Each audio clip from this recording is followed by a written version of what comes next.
Hello everyone.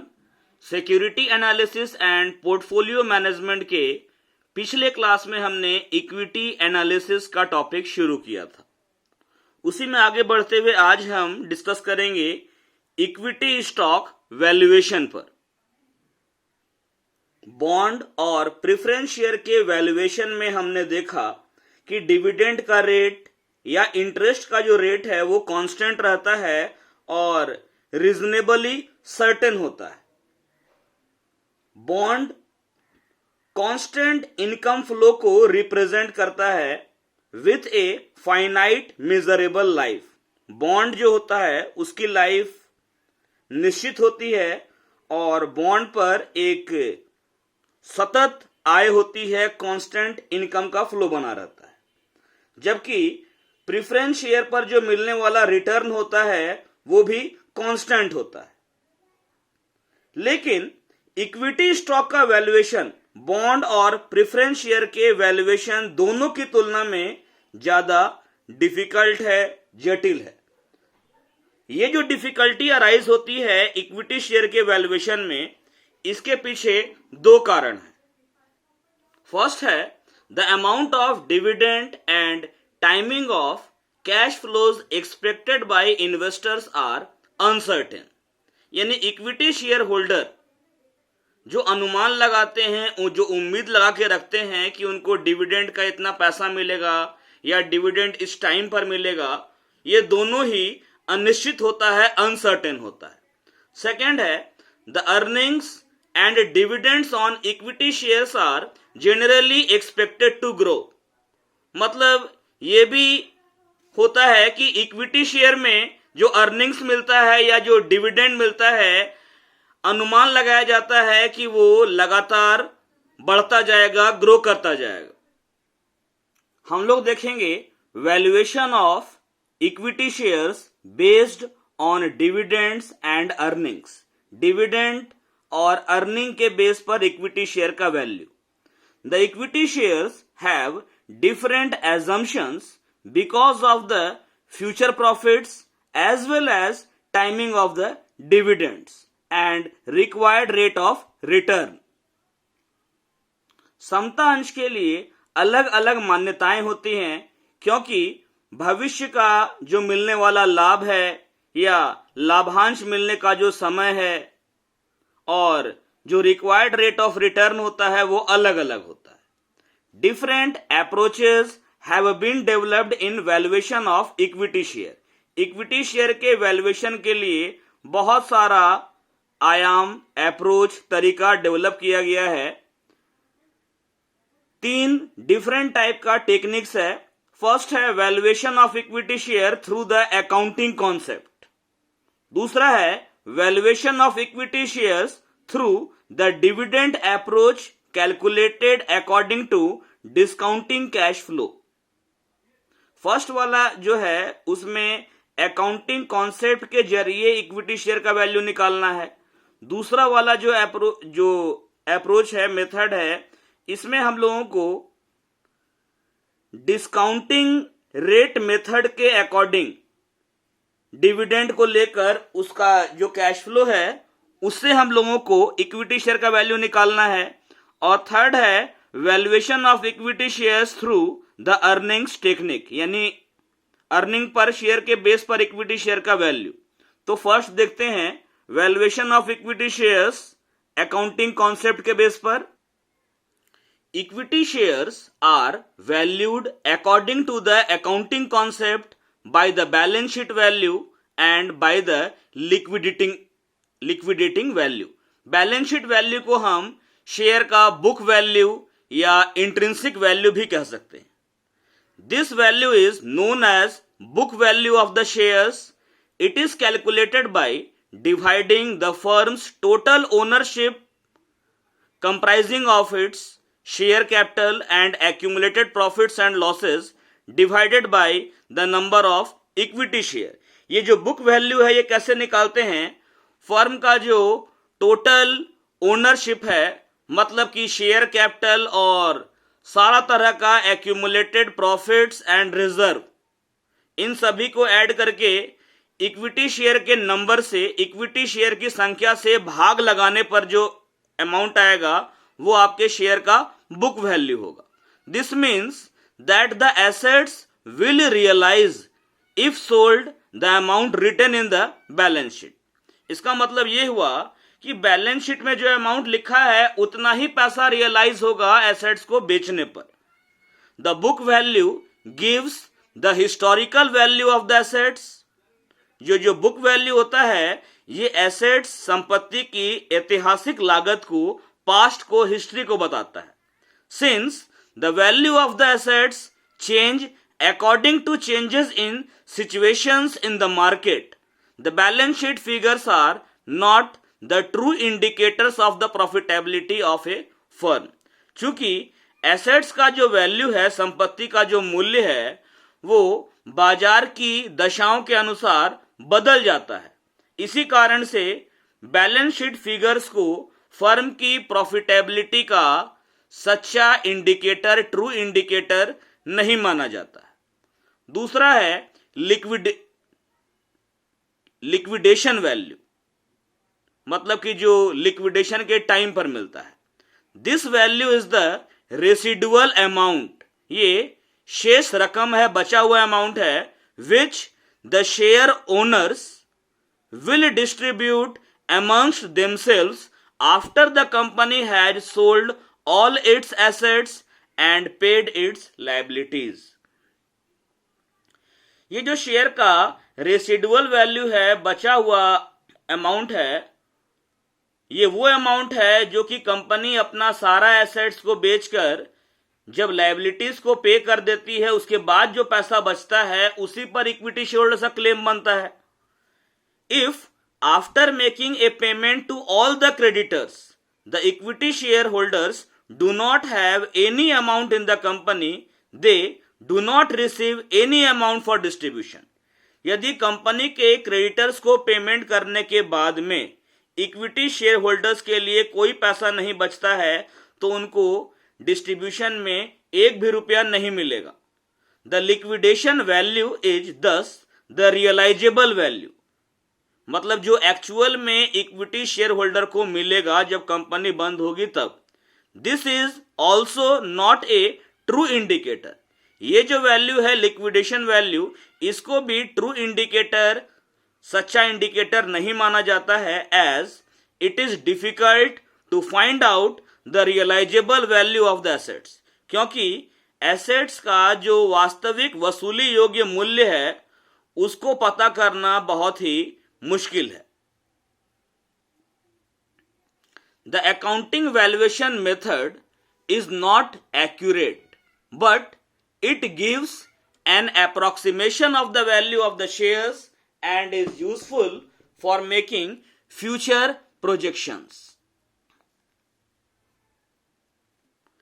Accounting valuation method के आधार पर जो शेयर का वैल्यू निकाला जाता है वो एक्यूरेट नहीं होता है, लेकिन ये भविष्य का अनुमान लगाने में बहुत हद तक मदद करता है, क्योंकि जो वैल्यू से निकलता है वो उसको मतलब अप्रोक्सीमेट वैल्यू मानकर हम लोग फ्यूचर के लिए डिसीजन वगैरह लेते हैं. सेकेंड टाइप देखते हैं, valuation of equity shares dividend concept.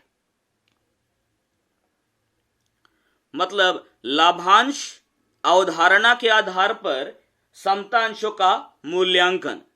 The value of the equity shares is equal to the present value of dividends expected by the share holders plus the present value of the sale price of the share when the equity share is sold. Equity share holder future में जो dividend प्राप्त करने का अनुमान लगाते हैं, जिस dividend का उनको एक्सपेक्टेशन है, उस डिविडेंड का जो प्रेजेंट वैल्यू है, present value of dividends expected by the share holder plus present value of the sale price of the share. जब हम लोग इक्विटी शेयर को बेचते हैं तो उस इक्विटी शेयर का जो प्रेजेंट वैल्यू है और इक्विटी शेयर में पैसा इन्वेस्ट करने से जो डिविडेंड फ्यूचर में मिलने वाला है उसका जो प्रेजेंट वैल्यू है, दोनों को प्लस करने पर जो टोटल आएगा उसको इक्विटी शेयर का वैल्यू माना जाता है। It is based on future dividends and the sale price of an equity share. ये जो वैल्यू है ये भविष्य में मिलने वाले लाभांश और समतांश का जो विक्रय मूल्य है उस पर निर्भर करता है। It comprises of to aspect of calculation for valuation. इसमें दो पहलू है, एक पहलू तो है भविष्य में मिलने वाला लाभांश और दूसरा पहलू है जब शेयर को बेचा जाएगा तो जो सेलिंग प्राइस मिलेगा वो amount. These are the following. पहला एस्पेक्ट है a stream of future dividends, भविष्य में जो लाभांश मिलेगा वो, और दूसरा resale price of equity share when the investor sells the share. जब इन्वेस्टर शेयर को बेचता है तो इक्विटी शेयर का जो रीसेल प्राइस मिलता है, दोबारा बेचने पर जो प्राइस मिलता है उस प्राइस पर भी डिपेंड करता है। द डिविडेंड अप्रोच एज्यूम्स, ये जो डिविडेंड अप्रोच है इक्विटी शेयर के वैल्यूएशन का, इसमें तीन मान्यताएं हैं। पहला है the dividends are paid annually by a company, एक कंपनी डिविडेंड का पेमेंट एनुअली करती है, पहला एजम्पशन। दूसरा है the first dividend is received 1 year from the date of purchase और एक्विजिशन ऑफ द शेयर। पहला जो डिविडेंड है वो शेयर खरीदने के 1 साल बाद मिलता है। थर्ड है the sale of equity shares is at the end of the year, और तीसरा एजम्पशन है कि साल के अंत में इक्विटी शेयर को बेच दिया जाता है। आगे है हमारा बेसिक वैल्यूएशन मॉडल।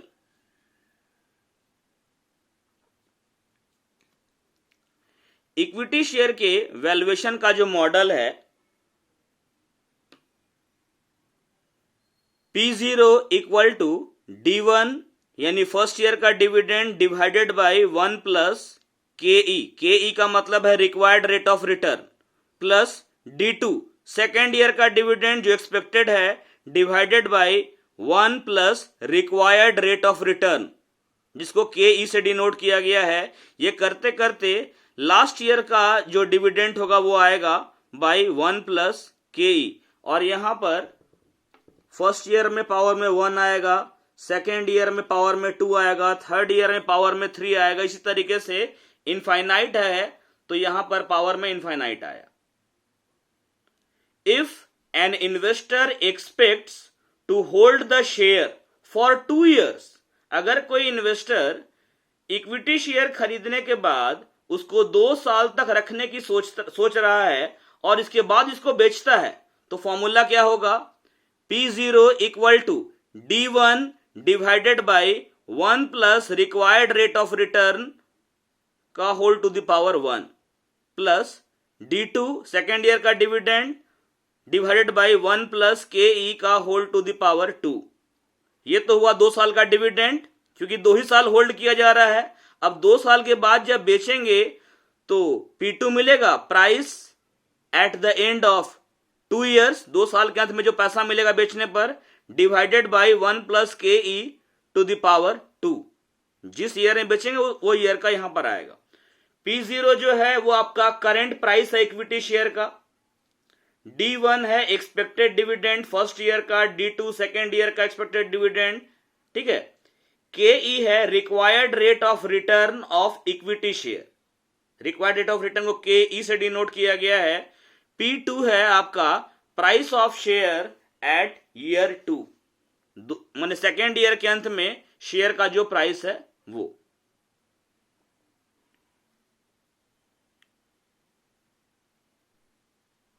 इस पर कुछ प्रैक्टिकल प्रॉब्लम्स को देखते हैं हम लोग। क्वेश्चन है, an investor buys a share at the beginning of the year for ₹100. He holds the stock for 1 year. ₹5 in dividends is collected and the share is sold for ₹130. Find out rate of return achieved. एक निवेशक जो है वो वर्ष के प्रारंभ में एक शेयर खरीदता है 100 रुपया में, यानी करेंट प्राइस कितना है शेयर का 100 rupees. He holds the stock for 1 year, वो स्टॉक को यानी शेयर को अपने पास में 1 साल तक रखता है। 5 रुपया डिविडेंड वो प्राप्त करता है, कलेक्ट करता है, और शेयर को 1 साल के बाद 130 रुपया में बेच देता है। तो आपको rate of return achieved find out करना है। सॉल्यूशन देखते हैं इसका। चूंकि P0 इक्वल टू होता है, एक ही साल का डिविडेंड है D1 बाई 1 प्लस KE, यानी required rate of return power 1 आएगा। सेकेंड ये तो डिविडेंड मिल नहीं रहा है क्योंकि एक ही साल बाद ये बेच दिया है, तो P1 मिलेगा price at the end of first year.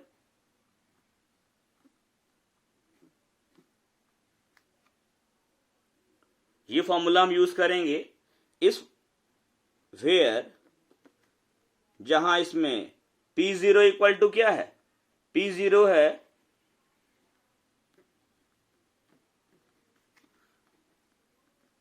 Current price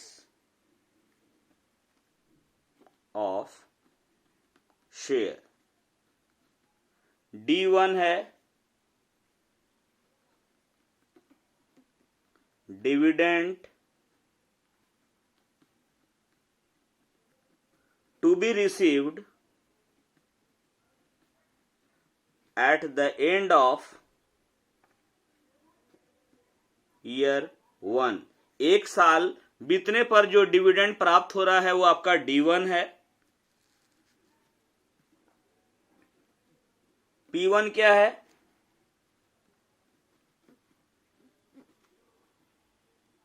selling price at the end of year 1। 1 साल बीतने पर विक्रय मूल्य P1 है, यानी शेयर को जो बेचा जाएगा। KE है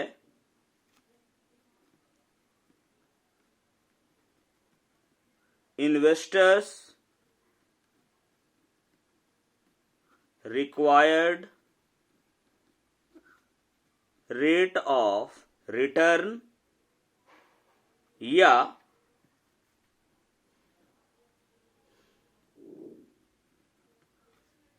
discount, required rate of discount, या इसको हम बोल सकते हैं कॉस्ट ऑफ इक्विटी कैपिटल। ये फॉर्मूला हम लोग पुट करते हैं। तो अब यहां पर P0 यानी करेंट प्राइस क्या है, इन्वेस्टर कितने में खरीदा है शेयर को, 100 रुपया में लिया है, तो P0 आपका 100 है। डिविडेंड ईयर 1 के एंड में कितना मिला, वो D1 है 5 रुपया। फर्स्ट ईयर के एंड में यानी ईयर 1 के एंड में सेल किया जा रहा है 130 में, तो P1 है यानी सेलिंग प्राइस 130 है। KE हमको फाइंड आउट करना है।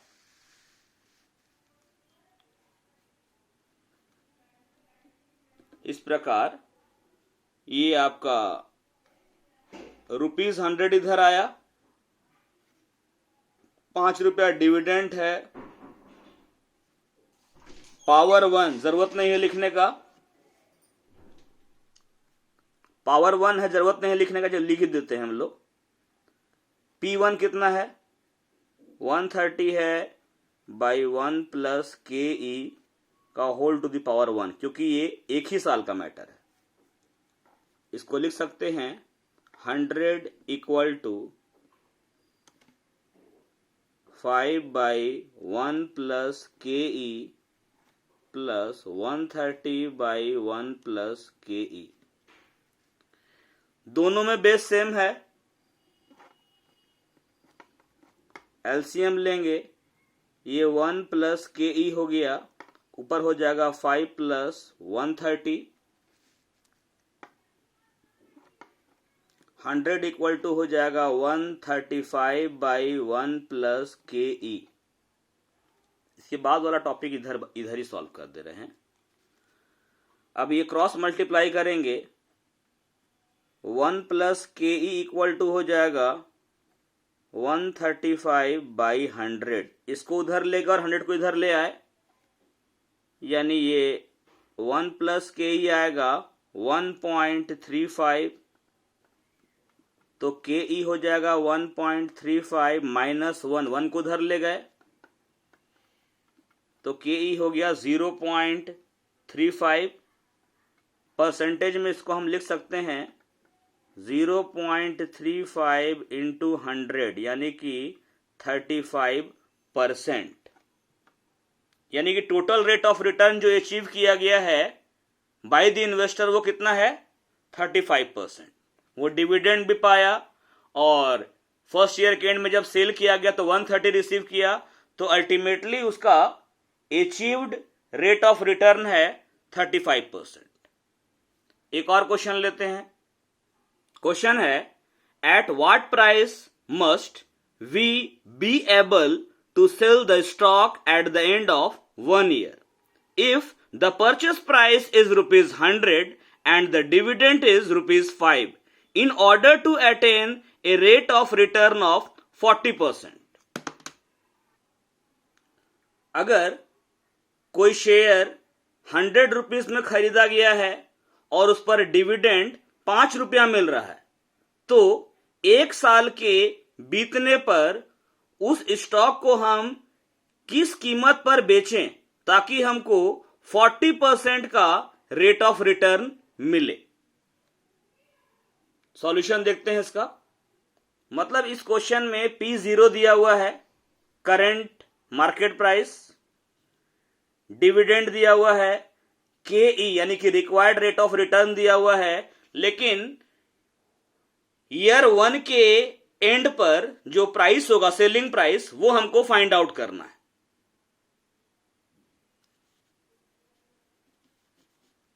फॉर्मूला वही है, P0 equal to D1 divided by 1 plus KE to the power 1, क्योंकि ये फर्स्ट ईयर का है और फर्स्ट ईयर के एंड का सेलिंग प्राइस ले लिए बाई 1 प्लस KE यानी required rate of return to the power 1।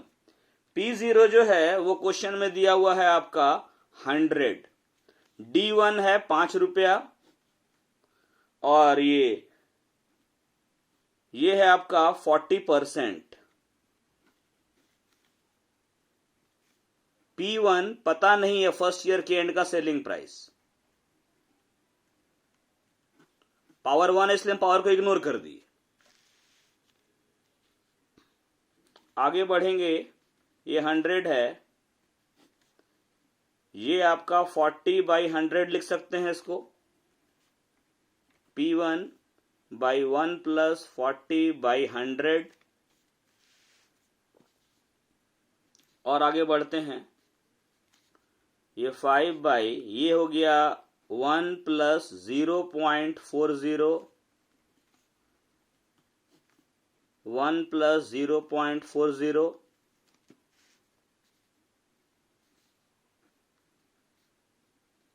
Hundred equal to ये आपका 5/1.40 प्लस 1/1.40 इंटू P1। इसको हम अलग कर दिए हैं क्योंकि इसको सॉल्व करेंगे अल्टीमेटली तो P1 इंटू 1, यहां P1 आ ही जाएगा।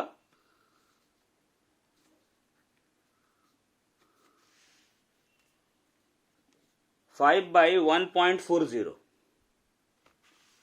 ये हम करेंगे अगर 5 डिवाइडेड बाई 1.40, ये हमारा आ रहा है 3.5714, तो 3.57 लेते हैं।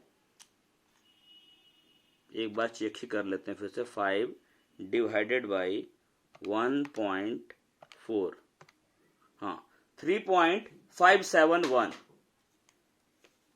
ये आया 3.571। अब करना है 1/1.4, 1 डिवाइडेड बाई 1.40, ये आएगा 0.71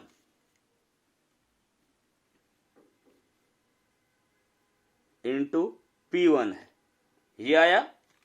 अब क्या करेंगे, इसको इधर ले आते हैं। 100 minus 3.571 equal to 0.71 into P1।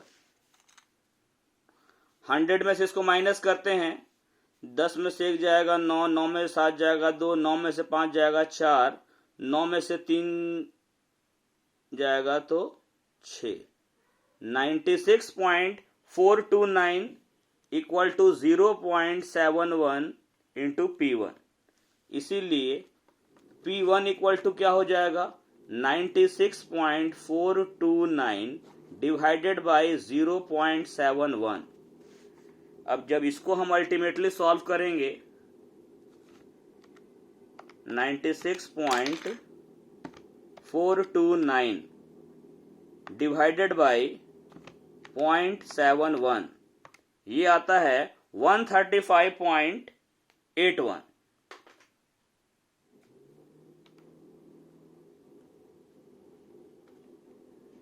यही हमारा सेलिंग प्राइस है। मतलब इस क्वेश्चन में जिसमें शेयर को 100 रुपीज में परचेस किया गया है फर्स्ट ईयर के बिगिनिंग में, 5 रुपया डिविडेंड मिला फर्स्ट ईयर के एंड में, तो 40% का required rate of return earn करने के लिए 1 साल के बाद में इसी शेयर को 135.81 में सेल करना होगा, तभी जाके हमको 40% का required rate of return achieve होगा। तो ये हमने आज वैल्यूएशन ऑफ इक्विटी शेयर में देखा है 1 ईयर होल्डिंग पीरियड, मतलब 1 ही साल अगर शेयर को होल्ड किया जाए तो। अगले क्लास में हम लोग देखेंगे मल्टीपल ईयर होल्डिंग पीरियड, जब एक से ज्यादा पीरियड में होल्ड करना होता है। Thank you.